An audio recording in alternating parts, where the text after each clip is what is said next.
Hello and welcome. So today we are going to be looking at the Prince Tudor theory. Now I did talk about this a little bit in my video, was Queen Elizabeth I a virgin, but I thought I'll do a video just concentrating on the theory because it is a really weird theory. So this theory is mainly a Shakespeare conspiracy theory, but it does relate to Queen Elizabeth I. So the Prince Tudor theory is also known as the Tudor Rose theory, and it basically says that Edward de Vere, the 17th Earl of Oxford, was actually Shakespeare, and that he and Queen Elizabeth I had a relationship and had a child together, and that this child grew up to be the 3rd Earl of Southampton. So Oxford, as Shakespeare, had dedicated 2 of his poems, Venus and Adonis and The Rape of Lucrece, to Southampton to explain to him his history and heritage. Right, so now this theory is going to get weird, and it's also going to get a little bit incestuous. So the first people who came up with the theory that Shakespeare was connected to Queen Elizabeth I and a secret relationship of hers and a child of hers was American physician Dr. Orville Ward Owen and American educator Elizabeth Wells Gallup. They believed that English philosopher and statesman Francis Bacon was Shakespeare and was also the son of Queen Elizabeth I and Robert Dudley, Earl of Leicester, who had secretly married. Because of this, Francis Bacon was actually the true heir to the English throne. But because his parents' marriage had been in secret, nobody knew. Francis, of course, did know that he was meant to be heir to the throne, and so hid his tragic story in Shakespeare's plays.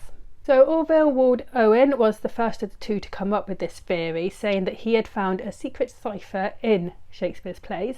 Elizabeth Gallup then expanded on this, saying that she had found a biliteral cipher in Shakespeare's works that confirmed that Francis Bacon was indeed the son of Queen Elizabeth I. So the theory that William Shakespeare was not William Shakespeare persisted, but J. Thomas Looney, an English schoolteacher, said that Francis Bacon was not Shakespeare, but that Edward de Vere, Earl of Oxford, was. Now this theory has 2 variations. Right, so English journalist Percy Allen expanded on the Oxfordian theory that Queen Elizabeth and Oxford had had a child together called William Hughes, and this William Hughes had become an actor called William Shakespeare. William Hughes had taken this name as his stage name because his father, Oxford, was already using it to pen his plays. Percy Allen also said that Oxford had borrowed the name William Shakespeare off of a man actually called William Shakespeare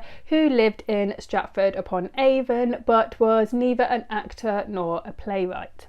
So because he was illegitimate, William Hughes could not inherit the throne, and the story about what happened is contained in Shakespeare's sonnets. Percy Allen's theory was then changed to say that Henry Worsley, Earl of Southampton, was actually Queen Elizabeth and Oxford's son. Percy Allen, in his 1947's publication Talks with Elizabethans, said that Elizabeth and Oxford had had a son born in 1575. Lady Southampton had also given birth to an illegitimate child around that time while her husband was in prison. Elizabeth had substituted her child as Lady Southampton's so that the child could be brought up to be the Earl of Southampton. So the second part of the theory says that Edward de Vere, 17th Earl of Oxford, who apparently had some children with Queen Elizabeth I, was actually a child of Queen Elizabeth himself. He had been born in July of 1548 when Elizabeth was 14 years old, and his father was Elizabeth's stepmother Catherine Parr's 4th husband, Thomas Seymour. The child was secretly placed with John de Vere, 16th Earl of Oxford, and raised as Edward de Vere. Now Elizabeth did not know what had happened to her son. She had no idea where he had been placed, or really even if he was still alive. So because of this, she ended up entering into an incestuous relationship with her son Edward. Author Paul Straits is the main person pushing this theory, and he wrote about it in his book Oxford, Son of Queen Elizabeth I. But Oxfordians do not accept this theory at all. So that is the Prince Tudor theory about how Shakespeare wasn't Shakespeare and someone else was writing his plays, and how that all connects to Queen Elizabeth I and some illegitimate children and incestuous relationships.